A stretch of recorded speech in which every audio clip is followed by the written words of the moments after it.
Hola a todas, hola a todos, espero que estéis lo mejor posible. Esta semana vamos a seguir con el bloque de actividad científica, pero vamos a avanzar y tratar cuál es el papel que juega la medida en la ciencia. Cuando la semana pasada hablábamos de las etapas del método científico, decíamos que era muy importante cuando nosotros teníamos una hipótesis ponerla a prueba. Y la forma de ponerla a prueba era realizar experimentos y a partir de los resultados juzgar si realmente la hipótesis estaba funcionando o no, es decir, si los resultados eran compatibles o no con ella.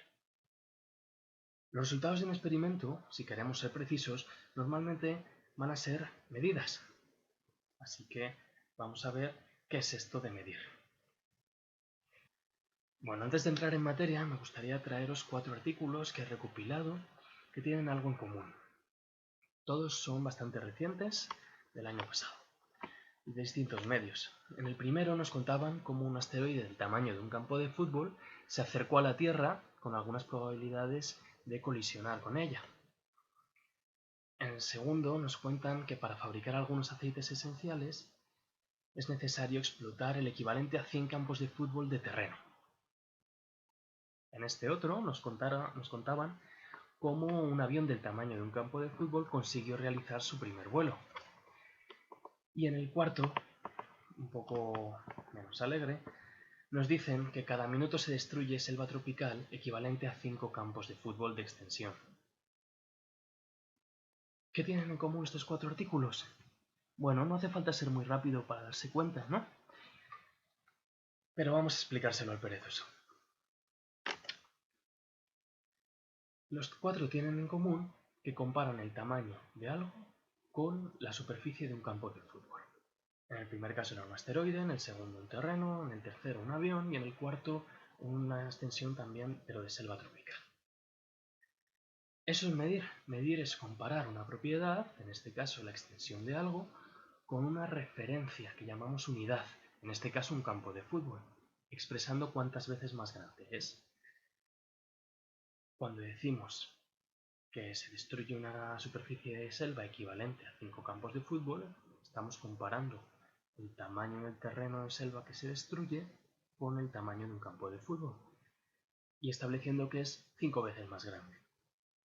¿Por qué se usa como unidad en este caso el campo de fútbol? Porque es una referencia que todos tenemos más o menos claro cuánto vale.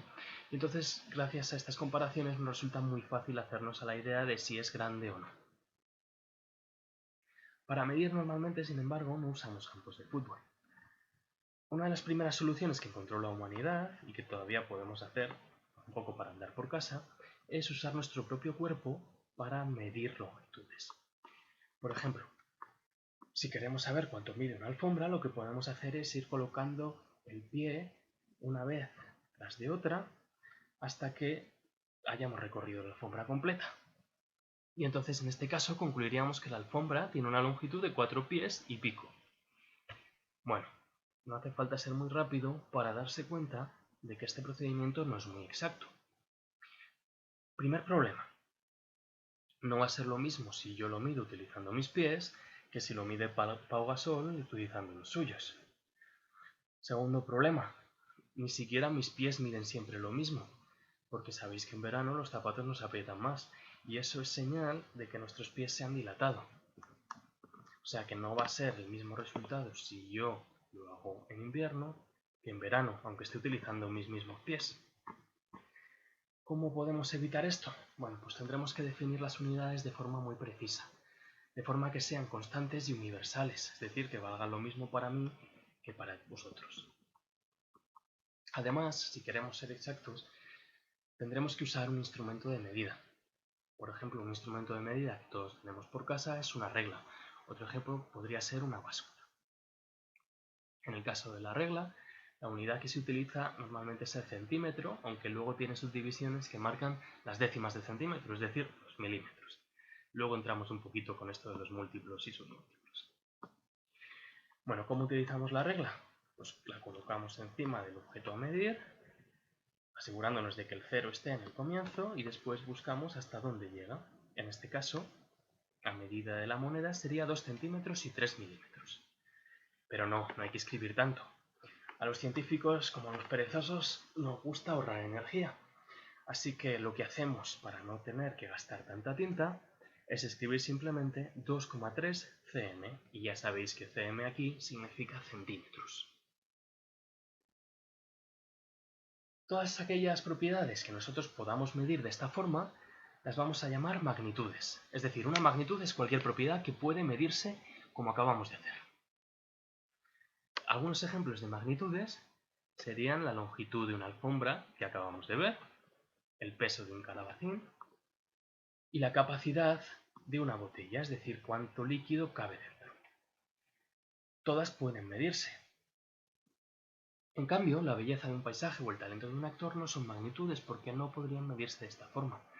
A lo mejor un paisaje nos parece más bonito que otro, pero eso no significa que podamos decir que es el doble de bonito o el triple de bonito. Como no podemos establecer una comparación numérica, estas propiedades no son magnitudes, ya que no pueden medirse. Antes de seguir, me gustaría comentaros un problema que hay con las unidades. Bueno, aquí vienen David Bustamante y Rami. Fijaos que miden lo mismo.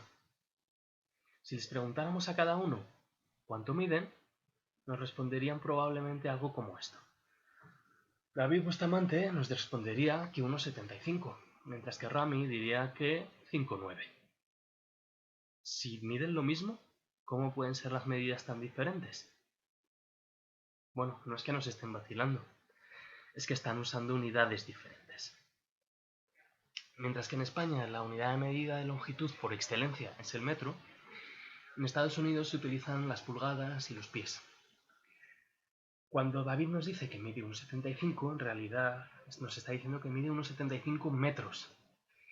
Y cuando Rami dice 5,9, en realidad, bueno, de hecho, esa comilla ahí lo que está indicando es que ese 5 son pies y los 9 se sobreentiende que son pulgadas.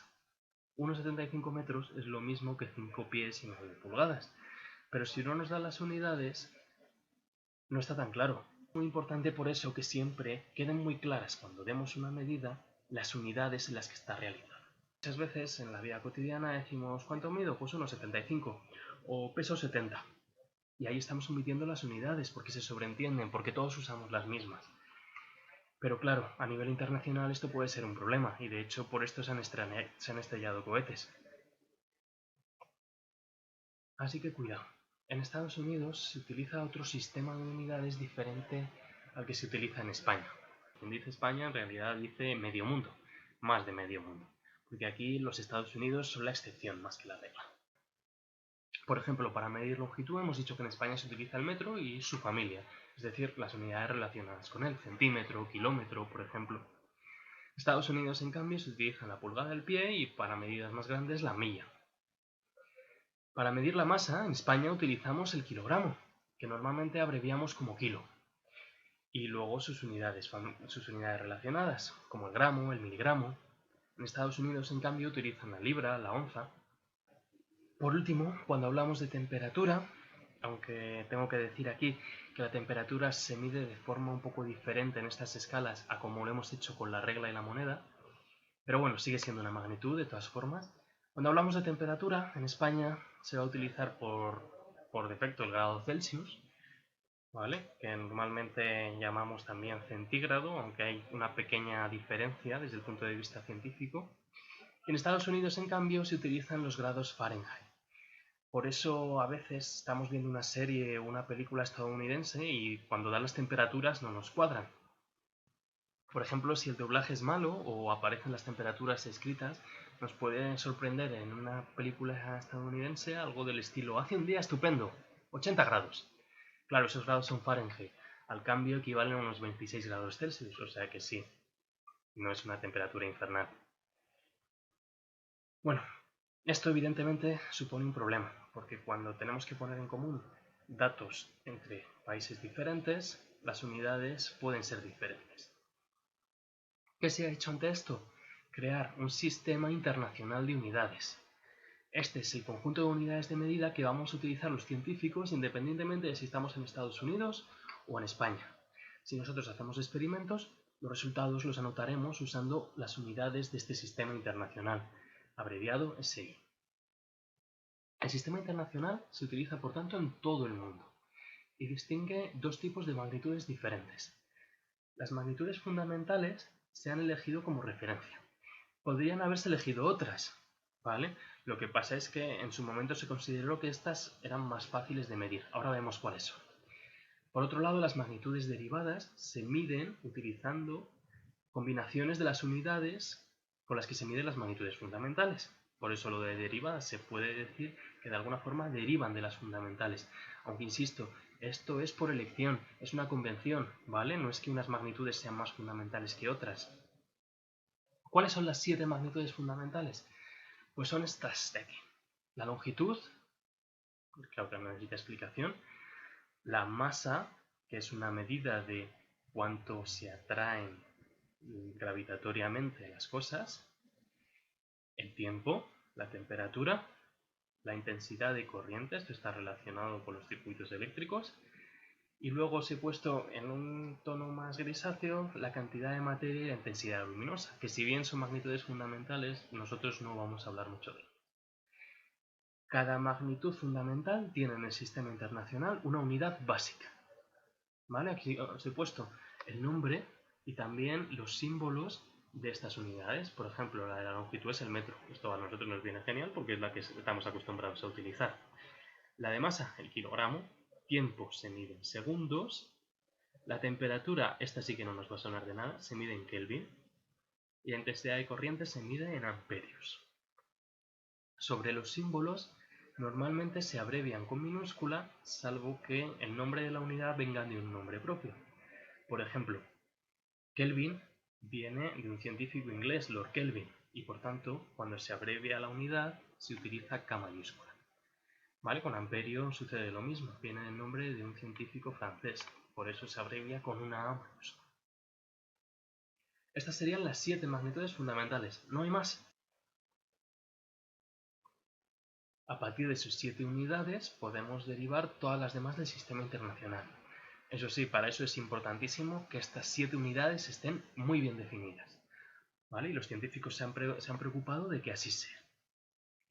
En cambio, magnitudes derivadas tenemos muchísimas, no son solo 7, aquí os pongo 4, pero vamos, la lista no acaba. Por ejemplo, la superficie se mide en metros cuadrados, abreviado m al cuadrado. Una superficie de 1 metro cuadrado sería la que tuviera una baldosa de 1 metro por 1 metro.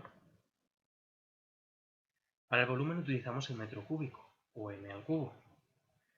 Un volumen de 1 metro cúbico sería el de un cubo que tuviera 1 metro de alto por 1 metro de ancho por 1 metro de fondo. Para velocidad utilizamos metro por segundo. Si algo se mueve a 1 metro por segundo, significa que cada segundo recorre 1 metro o avanza 1 metro. De todas formas, esta no es la más utilizada en la vida cotidiana, ya que en la vida cotidiana nos es más cómodo utilizar el kilómetro por hora. Pero bueno, ya veis que está relacionado. Por último, para la magnitud densidad, utilizamos el kilogramo por metro cúbico. Por ejemplo, la densidad del agua es de 1000 kilogramos por metro cúbico. Eso significa que si nosotros tuviéramos un cubo de 1 metro por 1 metro por 1 metro lleno de agua, pesaría exactamente 1000 kilogramos. Aparte de estas unidades, luego tenemos los múltiplos y submúltiplos correspondientes, que ya sabéis que se indican añadiendo un prefijo. Por ejemplo, partiendo del metro, tendríamos sus múltiplos, el decámetro, el hectómetro y el kilómetro. ¿Vale? Un decámetro son 10 metros, un hectómetro son 10 decámetros, es decir, 100 metros, y un kilómetro son 10 hectómetros, es decir, 100 decámetros, es decir, 1000 metros. Estos serían los múltiplos, las unidades más grandes que el metro. Por el otro lado, tendríamos los submúltiplos, las unidades más pequeñas. Tendríamos el decímetro, que es una décima parte de metro, es decir, 0,1. El centímetro, que es una centésima parte, y el milímetro, que es una milésima parte de metro, es decir, 0,001 metros. ¿Cómo podemos utilizar esta escalera para hacer cálculos? Bueno, pues imaginamos que nos dan la cantidad de 2 metros. Vamos a intentar pasarla primero a decímetros y luego a centímetros. Cada escalón de estos equivale a un factor 10. Cuando nosotros bajamos la escalera, multiplicamos por ese factor. Por tanto, 2 metros es lo mismo que 20 decímetros. Si seguimos bajando, volvemos a multiplicar por 10. Multiplicar por 10 es añadir un 0 simplemente. O sea que 2 metros es lo mismo que 200 centímetros. Podríamos bajar directamente desde metros a centímetros multiplicando por 100, ya que son 2 escalones, 2 ceros. Así de sencillo, ¿vale? ¿Y cómo subimos hacia arriba? Bueno, pues dividiendo entre 10, es decir, quitando ceros. Si tenemos una cantidad de 3.500 metros, para pasarla a decámetros, quitamos un cero, 350 decámetros. Para pasarla a hectómetros, otro cero, 35 hectómetros. Y ahora para pasarla a kilómetros, tendríamos que quitar otro cero, pero nos hemos quedado sin cero. Entonces, ¿qué hacemos? Bueno, pues ya deberíais saber que lo que tenemos que hacer es mover la coma hacia la izquierda. ¿Vale? La coma decimal, que no se pone, pero estaría aquí, 35,0 se sobreentiende, la movemos una posición hacia la izquierda y nos queda 3,5 kilómetros. Podríamos haber pasado de aquí a aquí directamente, dividiendo entre 1000, como son 1, 2, 3 escalones, tenemos que quitar 3 ceros, o en este caso quitamos 2 ceros y luego añadimos una posición. Esto sería para las unidades de longitud. Para la masa lo podemos hacer igual. Por ejemplo, ahora nos piden que pasemos 75 miligramos a gramos. Bueno, aquí tenemos la escalera en la que hemos sustituido la m de metro por la c de gramo. Entonces tendríamos aquí el gramo, por encima submúltiplos de kgramo, hectogramo y kilogramo. Fijaos que aquí el kilogramo sería la unidad básica en el sistema internacional. Se eligió el kilogramo porque el gramo es demasiado pequeño. O sea que ahora la básica estaría arriba. Bueno, eso es lo de menos. Por debajo del gramo tenemos los submúltiplos del gramo. Decigramo, centigramo y miligramo. Lo primero que tenemos que hacer es fijarnos de dónde salimos. Salimos de aquí, de miligramo. Y queremos llegar a gramo. ¿Qué tenemos que hacer? Bueno, tenemos que subir 3 escalones. Así que, como estamos subiendo, tenemos que dividir entre 10, es decir, quitar ceros. Pero aquí no tenemos ceros, entonces, ¿qué vamos a hacer? Mover la coma.